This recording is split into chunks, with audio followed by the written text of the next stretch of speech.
পৃথিবীর মায়া কাটিয়ে যখন একজন নেককার মানুষ অন্ধকার কবরে যায়, তখন আল্লাহর পক্ষ থেকে তার জন্য বিশেষ কিছু উপহার আসে।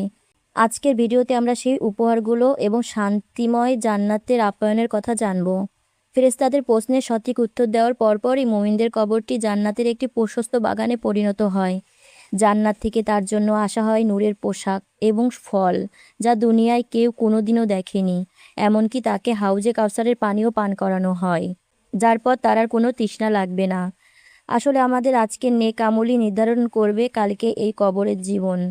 আমরা যদি দিনের পথে চলি, তবে আমাদের ভবিষ্যৎ প্রজন্মও দিনের আলোয় আলোকিত হবে। যেমন আমার এই ছোট্ট সোনামণি। আমাদের সবার কামনাই থাকে আমাদের পরবর্তী প্রজন্ম যেন ইসলামের আদর্শে বড় হয়। আল্লাহ যেন আমাদের সন্তানদের এবং আমাদের পরিবারকে কবরের আযাব থেকে রক্ষা করে জান্নাতুল ফেরদাউসের মেহমান হিসেবে কবুল করেন। সবাই কমেন্টে একবার আমিন লিখুন এবং ভিডিওটি শেয়ার করে ছড়িয়ে দিন।